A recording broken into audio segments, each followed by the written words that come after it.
Hello everybody, welcome to the series finale of Tops and Tails Series 2. My name is Huw Ware. This episode is brought to you as ever by Pluto TV, the free streaming service that is the home of the MODUS Super Series. Watch every dart live and exclusive, all for free, only on Pluto TV. No sign-up required, no fees, just non-stop darting action as well as thousands of movies and shows for you to enjoy. Download the Pluto TV app now and start streaming on your smart television. The link is in the show description. For the series finale, we needed a huge guest. We needed one of the most popular players in the world today, and I'm delighted to say that I have him with me today. He is popular in the game because of his fast, ferocious, and some might say heavy metal style of play, which has won him 6 Pro Tour titles to date. That is despite suffering from Dominant Optic Atrophy, which is what we'll be talking about later on in the interview, amongst many other things. I'm delighted to say the heavy metal himself, Ryan Searle, is here. Hi, Ryan. Cheers, Hugh. And this is a bit of history because this is our first outdoor recording. So thank you very much for letting us come to your house today to do this. That's all right. You're welcome. You're very welcome. You're in the shade. I'm in not. the shade. Yeah, I got the. I'm sweating like you got the short believe. straw. Yeah, exactly. I got to make my guests feel comfortable. Yeah, of course. A Tiverton boy, Ryan. Is so that I correct grew up all your life? Yeah, I was born in Tiverton, and I used to live in a little village called Westley, which is 15 minutes from Tiverton. It's quite out in the sticks. There's nothing there, and we moved to the next village on, which was Holcombe Rogus, which is out in the middle of nowhere as well. There's nothing there either. 18 months ago we moved here. It's just a bit more convenient here. There's a shop, there's a pub.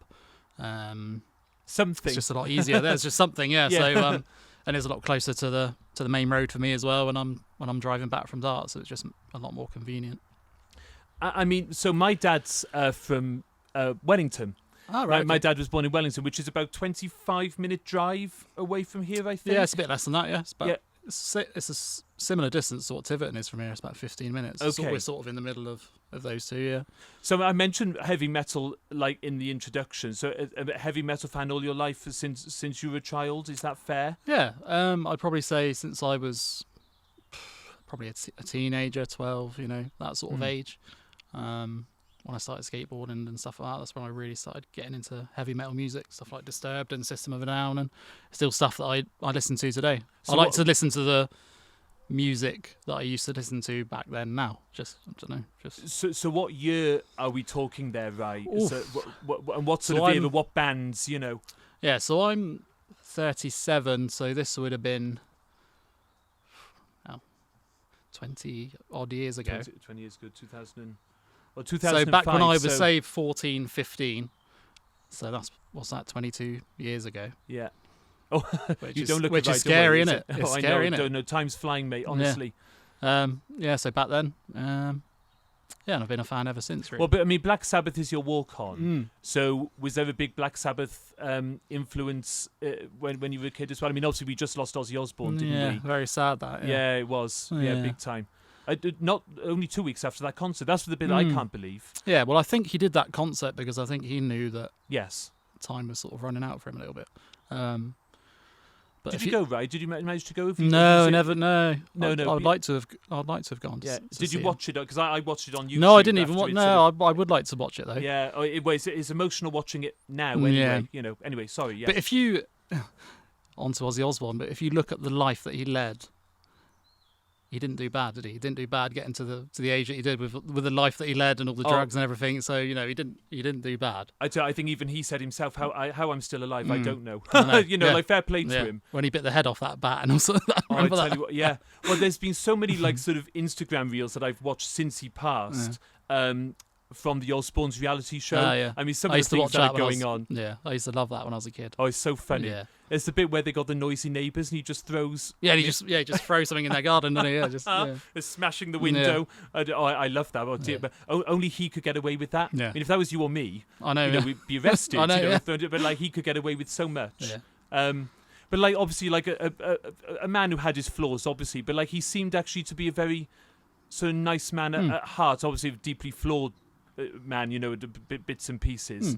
But like at his heart, he seemed like a good guy. Yeah. His heart was in the right place. Yeah, he's someone that I'd like to have met actually. Yeah, definitely. But he's like a really interesting person to speak to. I bet he would have had some really amazing stories that he could tell, for sure. Oh yeah, no, I bet he did. Yeah. Oh, I think the whole world would give for a day with him. I think. Yeah. Amazing. But yeah, Black Sabbath is your walk on. Was that the first Black Sabbath song you heard, or was it? It probably is, actually. Yeah. And I think I chose that because it's probably one that people would know a little bit as well. Obviously, there's plenty of other songs that I could have chose, but if people don't really know it, I don't really see the point in having it. But I think people do half recognise that song. That's why I chose it. Oh yeah. Oh no, it gets the crowd going. I think it's a great walk on for you. You know, if your nickname's going to be heavy metal, you've got one of the most iconic heavy metal sort of songs that you could possibly ask for. So it's a great walk on. Yeah. So going on to like sort of darts. So you talk about like how there was sort of nothing in childhood. You know, there was sort of nothing around you where you grew up. So how did darts come in then? How did? So my parents always used to watch darts on TV when I was a kid. And my dad used to put a dartboard up on the wall for me, and it would stay up for a week, and I'd get bored, and it would go back. And this was probably when I was, I don't know, 6 or 7 maybe. So darts was always in my life just from a young age. I think it was so my bedroom when I used to live with my parents was, eventually it was in the attic. They converted the attic and my bedroom was up there, and I ended up having a dartboard. It was on the one of the beams, I can't think of the word now.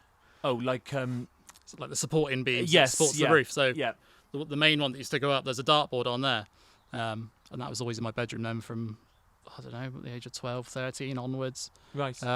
It wasn't the right distance, and I knew it wasn't, so I used to stand literally as far back as I could to the wall and just throw from there. And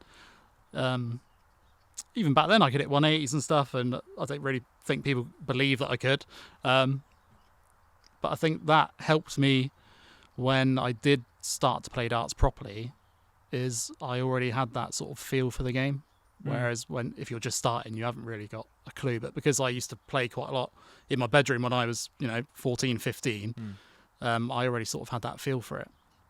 I mean, when I was growing up in Barry, I always felt like there was it was a very nice enough childhood, but there wasn't much around, much to do. And darts, when that came into my life, gave me something to do, after school or things, kept me off the streets. Was that similar for you? Yeah,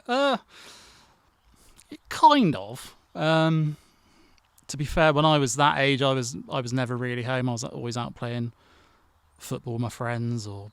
So you were a sporty kid, right? Yeah, I used to play football, rugby. Rugby was my main sport I used to play. But I hurt both of my knees, and that was really the end of my rugby. Really, but I used to really enjoy rugby. That was my favourite sport. Are you still a big fan now? No, don't. Oh, really? No, No, I don't watch. No, okay. I was good. My dad's a big Bath fan. Yeah, I will watch. I'll watch Six Nations if it's on, but it's not something that I go out of my way to watch. Right, fair enough. But if I'm in the house and it's on, then I'll put it on and watch it. I was very sporty when I was younger. Tennis as well. I used to enjoy tennis. Something that I wish that I had lessons in when I was a kid, but I think tennis lessons are quite expensive, and that was something maybe my parents probably wouldn't have afforded back then. Just used to enjoy a lot of sport, and skateboarding as well. I skateboarded for 5 or 6 years, and I really enjoyed that. I'd love to start doing that again, but I'm a bit fat now, and I can't really do it. And obviously, it's dangerous as well. You can easily hurt your wrist or anything, and that's something that I can't afford to do. So. Insure your right arm for £1 million or something. Then you can skateboard all you like. I try and teach my son how to do an ollie on the skateboard. You know what that is, where you just jump on a skateboard, and I can still do that, and do a kickflip and stuff like that. I can still do that, but nothing too wild, No, absolutely no. I don't blame you at all. No. So darts obviously comes into your life. Were you a natural, or was it something you had to work at? Did you have people coming up to you when you were a kid saying, "Oh my God, you're really good"? I think because my only darts when I was, like I say, when I was 14, 15 was in my bedroom. No one really saw. Like, obviously, my friends used to come up and we used to play video games and whatever, and they would see me hit some scores and stuff. But I think when I first started playing in my local pub team league, which was on a Monday night, which was a pairs league, as soon as I joined the team, I was like sort of instantly the best player already. So I think people sort of noticed that I was quite good straight away. And I think that throwing when I was 14, 15 helped me when I was 21, when I sort of half started to take it seriously, because I sort of, like I say, already sort of had the feel for it. Yeah, I mean, has the throw ever changed at all? Not- Because it's a very sort of distinct throw, and I think it's a lovely throw. I love watching you play, Ryan, if I may say so. Thank you. But like, it's quite sort of, it is quite a sort of unique sort of throw. Has that ever sort of changed? Have you your stance as well, the way you can tell by the way you sight the dart, sighting the dart, aren't you, when you're throwing? Has that ever changed? No, I don't think so. Not on purpose. I'm one of these players that, you know, you get asked to do these like videos on social media, and they ask, you know, can you teach someone how to play and this and that? And I'm probably the worst person to ask, because I just literally get to the oche and I just throw. I don't think about anything else. I feel like if you're thinking about, have I pulled my arm back far enough? Have I done this? Am I breathing in or breathing out? And all this, I think that's already like a negative in my eyes. I just get there and just throw and just hope for the best, basically. Well, I mean, I think that's why a lot of people are sort of drawn to you, and you're popular with darts fans watching you, because you do keep things simple. Yeah. You know, there is no sort of messing about. No. It's head down. Yeah. You know, and when you're on form, you know, I mean, try stopping you. You know, I mean, do you feel the same way? Oh, 100%. Do you feel 100%. Yeah. I feel that when I'm at my best, it takes a really special performance to stop me. You know. But did you play county at all, Ryan? In those I played. Days I played county. I played Devon County Youth.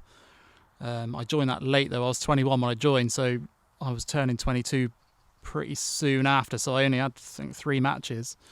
But in my second match, I had a 30.06 average, which was quite good for county back then, which was obviously a 90 average. Yeah. Which you don't see very often with youth, especially that long ago as well. How long ago was that, Ryan? Sorry, that was when I was 21, so that was 21, so 16 years 2009, ago. 2010, right? Yeah. I was refereeing for county for Glamorgan County at that time. Yeah. Anyway. Yeah. 30 averages were good, really good. Yeah, it's a good standard to work off for sure. Did you actively pursue the BDO circuit? No. I played bits and pieces, Celsius. Because I think I went to Breen Sands once. Right. I think back then you could sort of pay on the day. You didn't have to stay on site or anything, so I think I just turned up. And I think I was still 21 then, so I was very new to the game, and I think I lost first round to one of the Lancashire county players or something, and it was all just things like that were good experience to me when I was younger. I think I ended up playing 26, 27 games for the men's county side. I think I only played 4 or 5 games in the B, and then I was instantly in the A. But county didn't really suit me. I think back then I was more of a competition player, because if I could get through the first game, I was on then. Like I was settled down and I was ready to go, and it took something really good to stop me, even sort of back then. I find it a little bit like that with the Pro Tour now. If I can get sort of to the board final and after, when the games start coming thick and fast, that's when I start really producing my whole life. I've struggled with poor vision. When I was at school, I couldn't see the blackboard or whiteboard or whatever it was, and I remember in class, obviously I'd sit next to one of my friends, and whenever the teacher would say, just copy this off the board or whatever, I'd have to wait for him to copy it down, and I'd copy what he'd written because I couldn't see. And it's just something you just get when you have poor vision, you find ways of just getting around different things, and that's just the way I've always known it to be. So did you ever talk to anyone about it, Ryan? No, not really. I think your parents or your teachers at school you can't see? Because back then glasses weren't very trendy. You used to get the mick taken out if you wore glasses. I was like, I'll just go with it basically, and just sort of avoided the conversation about not being able to see very well. So both my sister has really good vision. My mum had really good vision. I think she's getting a bit older now, so it's probably dipped a little bit. My dad has really poor vision, and I think that's where the dominant optic atrophy was passed down from my dad. Okay. And I think his mum passed it to him, so you get a 50% chance whether you pass it on genetically or not. I think both my children have it, so unluckily they both have it. I think my son probably has it to a similar level that I have it. Maybe a bit less than me, but my daughter has it really bad, which is a shame. So you only started really seriously sort of researching it after your daughter had it, and this was a couple of years ago. So obviously, there was a time where I'm trying to think how long ago it was. I think I played 1 or 2 World Championships or seasons on the PDC without any contact lenses or any visual aid or anything like that. And then I was driving one evening. I think we were coming back from a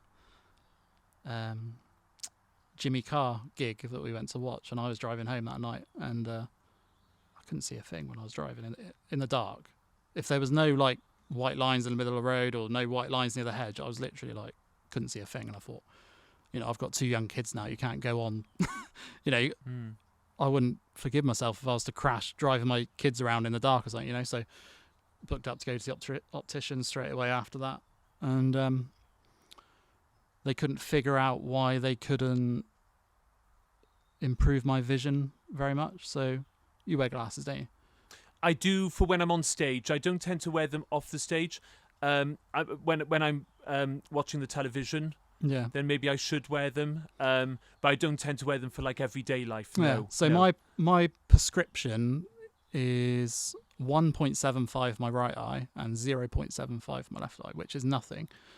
I speak to Damon Hetta, and his is 7 point something, and obviously when he wears his glasses he can see a lot better than what I can with my contact lenses in, and that's to do with the dominant optic atrophy. You just can't improve the vision very well. So I wear glasses when I practice and drive, and wear contacts when I play on stage and at the Pro Tour and everything.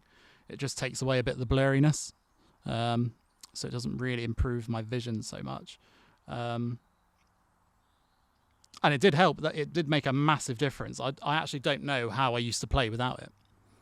Now it's honestly the worst. I think the worst is, say I've got 1, 2, 5 left, and I've got to go for ball first. That could literally be anywhere in the ball.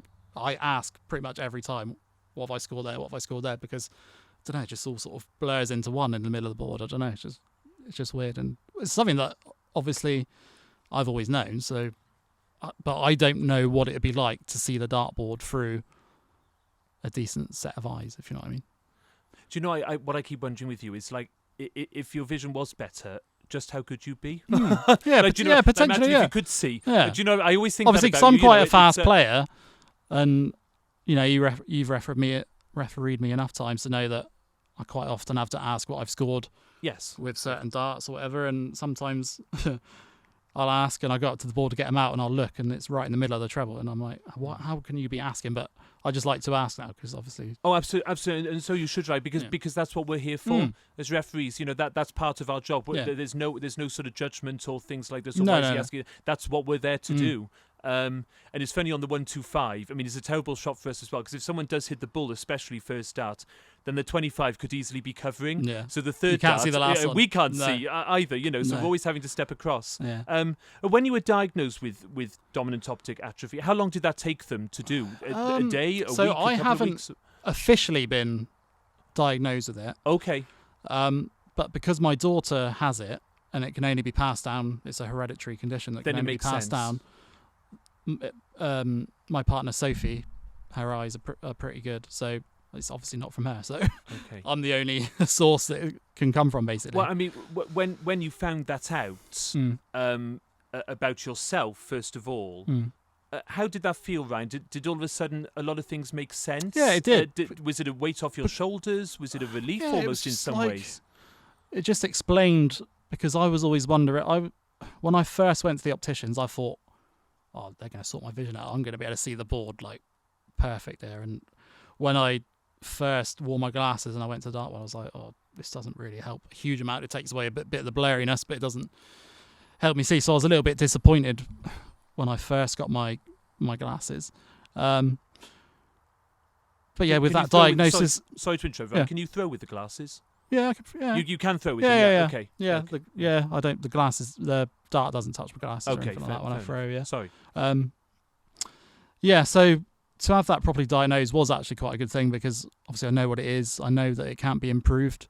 There is no cure for it at the moment. I'm working with a charity from Holland that do something with that. So I'm going to be wearing a patch on my sleeve with their charity on it, just to try and raise a bit of awareness and maybe some money towards the charity and help to maybe find a cure for it. But I think because it's such a delicate thing, I don't think you're really ever going to find a cure. So dominant optic atrophy is to do with the blood flow to your optic nerve. So when you go in the opticians, they'll take a picture of the back of your eye and they can see, so I've got a really pale optic nerve, and the optic nerve is what gives you your clear vision, basically. So because I don't have enough blood flow to my optic nerve, that's what gives me my blurred vision. Do you know, just out of interest, how rare it is? How many people this affects, the percentage of people? No, I did read it the other day, but I can't remember. I must say I'm not sure. Is it like 1 in 300,000 or something along those lines? Really? Yeah. So it's more common than you would think. It's not 1 in millions, but yeah, it's quite a rare thing. And obviously, being 50-50, whether you pass it on or not, is a bit of a bummer. But yeah, it's just like I said, people have asked me about it before, and there's plenty of worse things you can have in life than not being able to see as well as others. Well, I think the awareness that you're raising just by talking about it, Ryan, is commendable. Yeah. Now, I wonder if we can get like a branch of the Dutch charity. I wonder if we could get a branch over from Holland into this country somehow, maybe, to help benefit. Like I say, I UK. will work with them as much as I can just to try and raise awareness for it and just see where it goes. Obviously, with my daughter having it, I'll try my hardest just for her, basically. Yeah. So look at that plane coming over. Yeah. This is what it's like, sort of doing an outside broadcast. Yeah. It's a very nice day. It is. It's lovely. Yeah, it's lovely out here, isn't it? I am sweating. I hope you're all right. I'm all right. Yeah, You're just I'm fine. lovely, yeah, Brilliant. nice and cool, actually, yeah. At least you are, because I'm melting away here, like the River Taff back in Cardiff. Talking about dominant optic atrophy, I think it's brilliant what you're doing, and sort of to be as open as what you have been, especially over the last few weeks and months, as you have been with it. I think it's commendable, Ryan, honestly. So I think I've got BBC Southwest or something want to do an interview with me about it as well, so that'll help brilliant. raise a bit more awareness, which is good, and we'll see what happens. Yeah, absolutely. Yeah, good stuff, and good for you. Thank you. You joined the Pro Tour. Mm-hmm. And that was quite a few years ago now, wasn't it? When was your first year on the Pro Tour? 2018? Somewhere around there, 17, 18 2017. So my first... You came across with Rob Cross? Yeah. Yeah. And so he won the Worlds the same year that he joined. Yeah, Rob was 2018. So it was the start of 2017, if that makes sense. Yeah, 2017. Mm-hmm. God, nearly 10 years. God, that's flown by. I know, yeah. Dear me. Crazy. Both you and Rob. I know. Well, how would you sum it up, Ryan? So, big question. Sum Yeah. it all up. Yeah. All 8 years, all your experience in a few all in words, one, please. Yeah. It's tough. I never went to Q school. So I used to just pay my money for Q school, not turn up, and just play on the Challenge Tour, and that was something I probably back then didn't believe in myself enough, and obviously I couldn't afford to do the tour back then either, and it's something that obviously back then you had all your entry fees and stuff like that, which made it a lot more expensive to Sorry, do. can I just stop you there, just 2 seconds? Did you expect to get through Q school? No, did probably not. Right. So, like, once you do, all of a sudden your life changes. I mean, well, that must be a great feeling, I guess. Yeah. All of a sudden you can... Yeah, so, it was funny because I finished second to Rob Cross on the Challenge Tour. And I remember, I think it was me, I was second.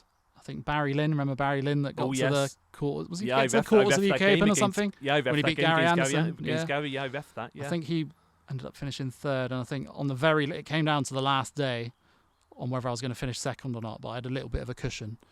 And Rob Cross beat Barry Lynn, and I think he was the only person left in that could overtake me for second. And then there was a bit of a chat around the room about whether I'd take my tour card or not, and it was still something whether I wasn't sure whether I was going to at the time, because like I say, it was a big commitment, and I couldn't have afforded to do the tour on my own back then, and I did. I ended up taking my tour card, and sort of, I say I never looked back. I think my first season I done really well, and then second season I just could not win a game to save my life. Even when I was playing well, people were just playing that little bit better and taking out dirty finishes against me, and it's one of those things when you're in that rut. It's hard to get out of. Like, no matter how well you play, sometimes someone will just do something, and it's difficult. So I managed to hold on to my tour card after winning the Champions of Champions, which is that best of 3 tournament, which they've done in Wales, and that was the turning point in my career, really, because I was odds on to lose my tour card. I was miles down. Won that tournament. Seemed to get a bit of confidence from that, and I think it must have been the Pro Tours after that. Made the final of a Pro Tour. Lost to Nathan Aspinall, and that was the turning point in his career as well. Yes, yeah, I remember that. Yeah, and that got me into the World Championship, and I made the last 16 of the Worlds in my first year, and sort of never looked back from there, really. Sorry, Numbnuts here asking you about going to Q School. Of course you didn't go to Q School. You went through the Challenge Tour. We just said that 2 minutes before. Yeah. I've just come back from the Falkland Islands, everybody. I am knackered, okay? Just everybody please bear with me, because there's a lot of grey area going on at the moment. I'm very jet-lagged. Yeah, so, the Red Dragon Champion of Champions, yes. I mean, and that's sort of become a very big tournament in its own right now, almost like the modern day News of the World. Best of 3 legs, lots of great players in it, and best of 3 legs, it's not easy. Do you know, I'd love to have something like that on the PDC Pro Tour, with all the tour card odds. Wouldn't that be fabulous? Just to see who would win, all on the day. I think that'd be great. But to win that, I mean, you were following the footsteps of Gavin Price won it, went on. Johnny Clayton won it, went on. You win it, went on. It's amazing how one win, whether it's in the PDC realms or not, can give you confidence. Is that the big word, Ryan? Confidence? Yeah, it is. Yeah, and also, I think that was the last year. It was £5,000 to the winner. I think it went up the year after that. After I won it, potentially, I was like, great. But that £5,000 was massive for me back then. That made such a difference, and I think that just took a bit of pressure off of me financially, and it just made a massive difference to my career. I mean, 6 Pro Tour titles. I mean, what about... Well, there's one particular final, I think, of the 2021 Players' Championship finals in my head. I mean, when we look back on that game, Ryan, probably one of the closest finals you could ever wish to see. You were on double 12, Peter Wright's on 62 and gets one dart at double 16. I mean, it doesn't get any closer than that for a final. I mean... You didn't have a dart at double, if I remember rightly. Is that better that you didn't? I think so, yeah, because if I had went up and had 3 darts at double 12 and I had missed and then he went out, I think that would hurt a lot more. So I hit a 177 as well to leave the 24 in the last leg, so you can't do anything more than that, you know. Oh, it's a hell of a final. So when I went up to the board and I sat on 201 and he was on 62, I was thinking, right, just hit a 140, just put a little bit of pressure on him. So obviously to hit the 177 was massive. And I was thinking, just give me one shot. And he obviously hit the double 16 last start and won. And that was a great experience. And I don't know if you were there that day, and the crowd were chanting my name through the thing. Oh, did you? Yeah, I was on stage. I don't even remember. I don't even remember. Sign of a good referee. You don't notice that they're there. No, it's funny. Yeah, yeah. Yeah, it's crazy. I didn't even know that. Yeah. Well, mind you, but I mean, I must say, it was a hell of a shot by Peter Mind. Wasn't it? It was. The crowd were really, because he nearly missed a single 20 as well. If I remember rightly. Yeah. Right. Yeah. I'm sure it was quite close to him missing us, and he hit it. But because the crowd were really sort of they were on him. Well. I was actually trying to quiet him down a bit because that's not my thing. That I don't really enjoy that. Yeah. So. Oh no, fair play to him for hitting that double, one dart in hand. I mean, that was a hell of a shot. In all fairness to him, right in the middle. Yeah, it was a hell of a shot. That's what players like him do, though, isn't it? Under pressure, it's just part. That's why he's one of the greatest players that's ever been, really. So. I mean, composure under pressure, obviously vital, isn't it, Ryan? I mean, have there been times in your career where you felt you have risen to that pressure? Have there been times where you felt you haven't? I think. It comes with experience, I guess, it does. as well. And it just depends on the day sometimes. I feel like sometimes you can get to 5-0 and you'll go 140, 140, 140, and other days you'll go 60, 60, 59. It's just one of those things. And sometimes you're not even that far away. Obviously it's a game of millimetres, and it's just one of those things. Obviously, like you say, I've won 6 Pro Tours, but I've lost in the final of probably double that. I reckon I've lost 12 finals probably before that. So I went through a little spell where I just couldn't win a final to save my life. But I think part of that is I was sort of just happy to be in the final. Obviously, making the final is a big prize money jump, and sort of you're there and you're happy to just be there and maybe not have as much intensity as you should. I think that's something I lack a little bit, is just that killer instinct at times. I think because I'm quite a laid back person, I sort of, it's just one of those things, and something that I need to work on even sort of nearly 10 years down the line in the PDC. I was just about to ask you about sort of future plans and things, and future sort of, that's the biggest thing for you, do you reckon? And in order to take that jump from the very high level that you're on to the absolute elite level, is that the one factor you think that you need to work on in order to get there? Because I know that I can throw darts as well as anyone in the world, but it's just doing it consistently and having I find with Euro tours and stuff that sometimes I'm turning up and just sort of happy to win a game and go home, you know what I mean? That's not good enough. You should be there and you should be wanting to win. That's why I applaud someone like Luke Humphreys, when he won all those Euro tours and what he's gone on to do afterwards, just the hunger and stuff that he has for the game is very commendable, and that's something that I strive to be like, really. Well, talk to us a little bit about Luke Humphreys, because I was going to ask you about him a little bit later on, but it's a good segue now. Yeah. Expert hosting. Yeah. So Luke Humphreys, obviously you and him are like best of buddies, aren't you? So when did you first meet Luke? I mean, how many years ago was this? I don't know. We'd always sort of end up on the same practice board at the Pro Tours, and we'd just get chatting and sort of have a laugh, and it just sort of grew from there, really. And have you practiced together as well? Do you practice partners? We do on the Pro Tour now. We always, right. whenever, obviously he doesn't do many Pro Tours now, and sort of the first half of the year we don't really see each other a huge amount because obviously he's doing the Premier League, and I don't blame him for not doing the Pro Tours. It's too much. The Premier League's enough as it is. You played each other quite a few times, though, haven't you? And recently I haven't won a leg again, and it's doing my head in that. Is it really? Yes. Yeah, he beat me 10-0 at Minehead. That's also something recently that my draws in majors. Hey, Daisy. Yeah. Daisy, my draws in majors. So the UK Open, I drew Humphreys. Yeah. In my second game, which is the last 32, which is not really much use to anyone, and he beat me. And then obviously the match play just gone. I drew Luke Littler first round.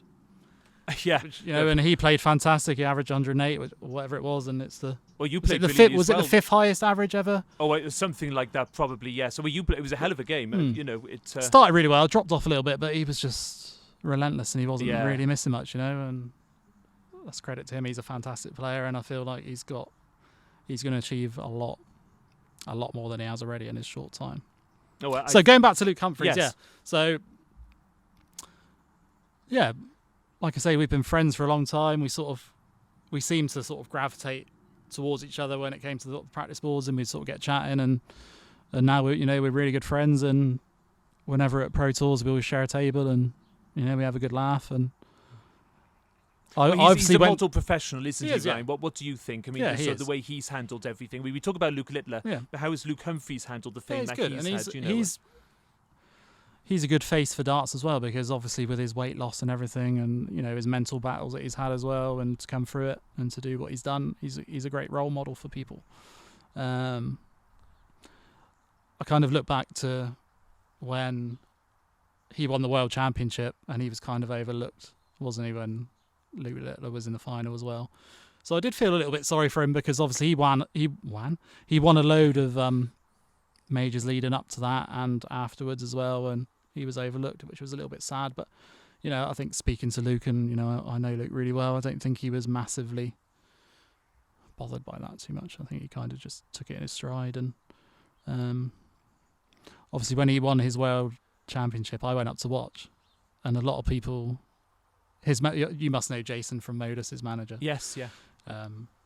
Afterwards we had an after party back at the hotel and stuff, and he said to me, like, you're probably one of the only players that would come and watch another player win a World Championship, and he couldn't believe that I was there to watch. And I said, it's kind of more than that. We're not just, he's a really good friend of mine, so why wouldn't I go and watch him in the biggest game of his career? And I think if it was the other way around, he would come and watch me. It's just one of those things. And he was like, how would you feel about Luke winning the World Championship? I said, I'm proud of him. Why would I feel anything else? I wouldn't be jealous or anything like that. It's just, maybe that's just me. I know, obviously, if you were to mention a few names, I think there's no way MVG would go and watch Luke Humphreys win a world championship and go and support him. That's not the way he is, but that's just the way that I am, and we're good friends, and there's more to life than darts. I mean, we sort of go back to the mentality side of things. Is he somebody that you look at and think, well, that's the mentality I need to have, sort of going forwards? Yeah, for sure. Yeah, he's a fantastic player, and when he's in his stride, then it takes something really special to be him. Somebody who you have been sort of quite ardent practice partners with, at least certainly in the past. Anyway, and I can see you smiling now. You know who I'm going to mention, because is Gary Anderson. I mean, I think you can sort of take a lot of credit in his sort of renaissance in some ways over the last couple of years. Because, I mean, if we go back towards and during the COVID times and things, I mean, forgive me, Gary, if I'm wrong. I mean, I hope to get Gary on this podcast and in the future, so he can correct me if I'm wrong. He has said he's going to come on in the future.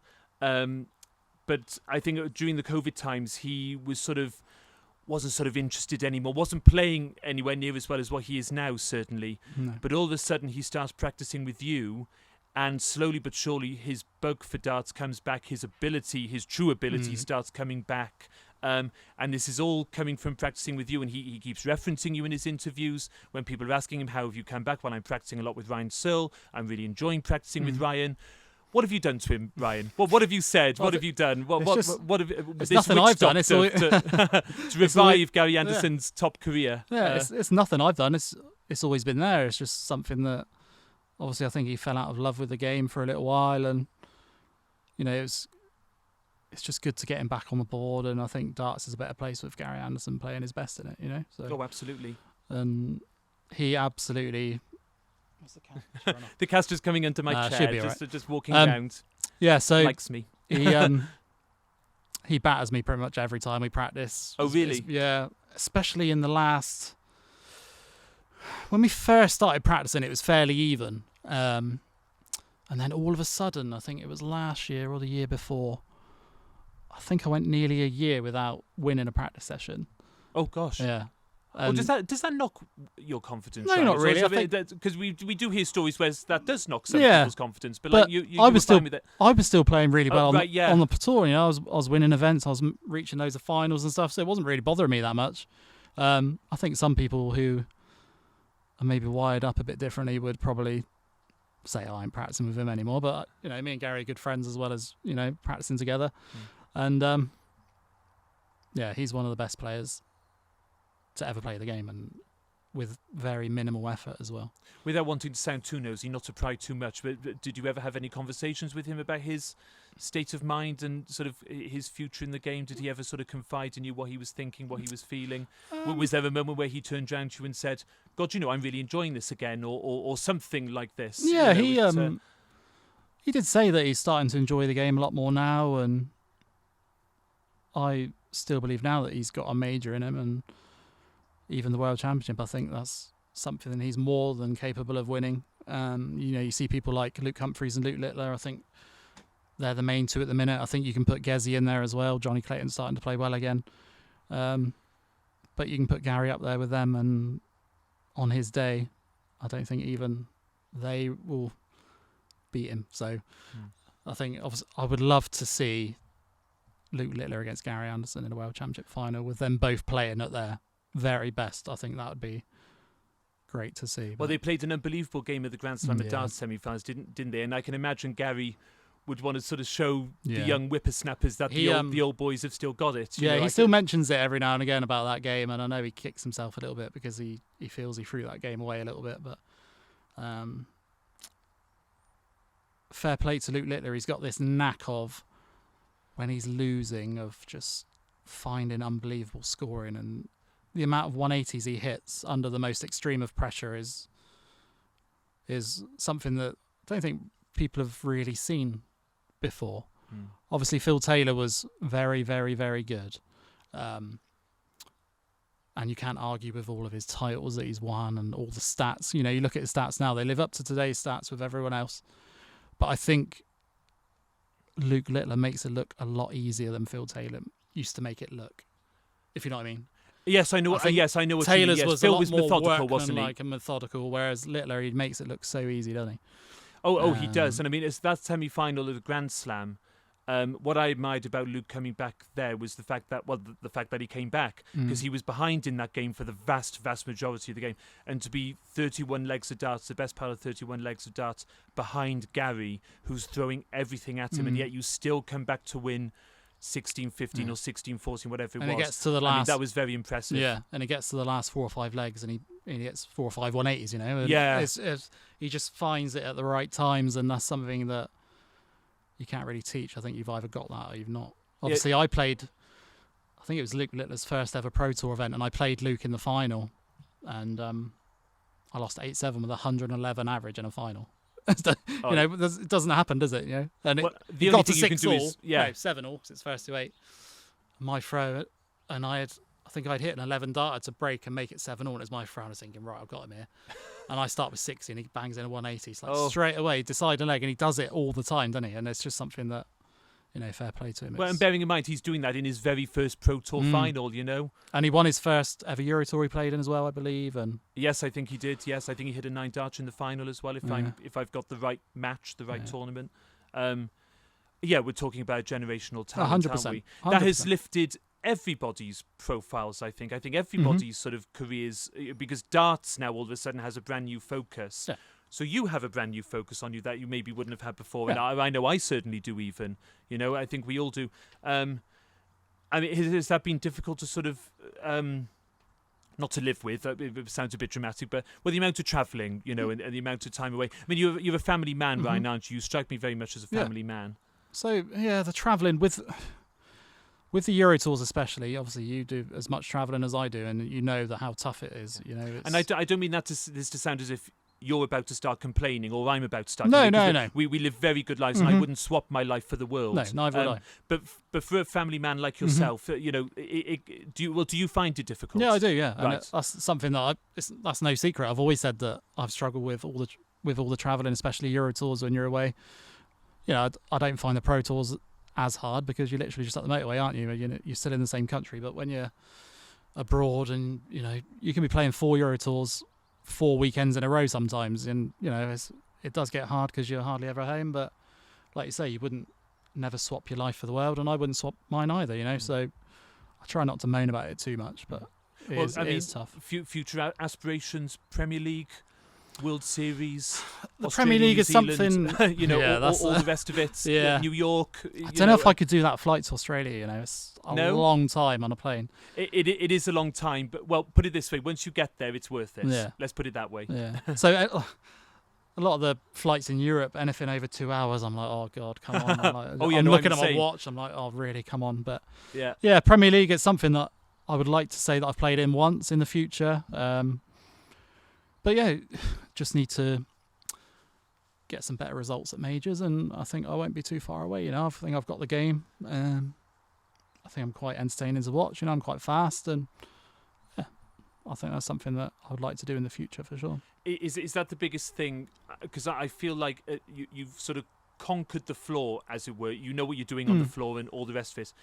But your floor form isn't necessarily reflected in your stage form. No. Is that fair to say? Yeah, that's very fair, yeah. And that's something that I completely agree with. It's weird. I find with the stage sometimes that I've thought about this answer before you came, actually, that I could probably count on one hand how many times before I've gone on stage where I've thought, I'm not throwing very well here. I'm gonna struggle. And now I've been playing for years. I've played hundreds of times, probably on stage. But for whatever reason, sometimes when I get on stage, it just doesn't happen. And I don't like to use my eyesight as an excuse. But with that, sometimes I feel, obviously, you know what it's like. You're in the practice room. The boards are all nice and bright. You go backstage and you're walking to the walk-on part, and it's pitch black, isn't it? It's really dark. You can't see a thing. Yes, yeah. And I feel my eyes just... You go from the practice room, you go to the backstage where it's really dark, and then you get on stage where it's really bright, and I feel like my eyes just don't adjust very well to that sometimes. And I don't really know how I can sort of combat that in the future. I don't know if there's even something that whether I can ask them to take me down a little bit later, but I know they're always pretty on it. They like you down there pretty early, don't they, to make sure you're not late for the walk on. But Well, I mean, I'm sure if you were to maybe speak to somebody, Yeah. the worst thing you can do is ask. Yeah. You know, maybe that is something they could arrange. Yeah. Is that something you could talk to the opticians about, maybe, or whoever you talk to about your DOA? Mm. What do you reckon it is something to do with your DOA? It must be, yeah. 'Cause, Right. yeah. Or I would just if feel you like could my speak to eyes don't. somebody, yeah. They just don't adjust very well, and yeah, it's very strange. I don't like. It's weird. Like I say, I can count on one hand how many times that I feel uncomfortable before I go on stage, and I feel like I'm not going to play very well here, because a lot of the time, if I've not practiced very much leading up to an event, I'll make sure that the day that I play, I'll be there 4 or 5 hours early, and I'll be on the board, and I'll be non-stop until I feel comfortable and I know that I've got it right, and that's how I feel I should be playing and how comfortable I am. And then sometimes I get on stage and I just feel like my arm isn't my own, and I don't know, it's just weird.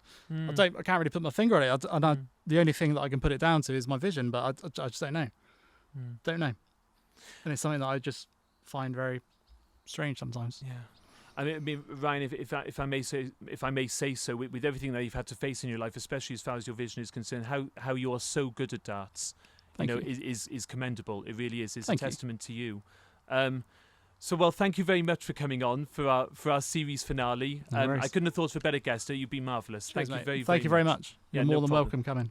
Yeah, no, thank you very much for having us, and hopefully come back again. Yeah. For a nice barbecue or something. It's the perfect weather for it. Give it another few years and come back again. Yeah, exactly. We'll do a part 2. We'll do it after you become world champion, exactly. but beating Luke Humphreys in the semis Gary and Gary Anderson Anderson in the final. Then Littler somewhere along the way. And Littler somewhere along the way. Then we'll come back and talk do about it properly. it. Yeah, exactly. No, cheers, Ryan. Hey, Thank no you. worries. Thank you. Hi everybody, it's Huw Ware here. That does now bring an end to this season of the Tops and Tails Darts podcast. I want to say a few big thank yous before I go. First of all, it's a massive thank you to Pluto TV, the sponsors of this season. Without whom it wouldn't have been possible for this podcast to go online on YouTube in order for everybody to watch as well as listen. Remember everybody, you can catch every dart free and exclusive only on Pluto TV for the MODUS Super Series. You know where to find it by now. Thank you very much Pluto TV for all of your support and backing for this season.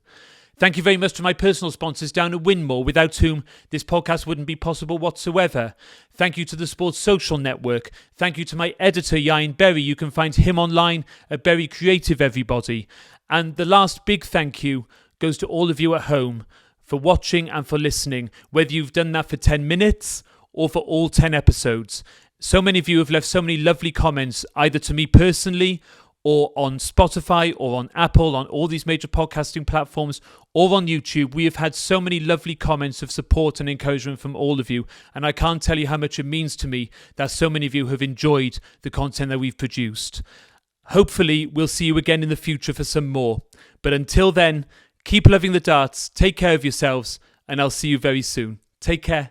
Bye.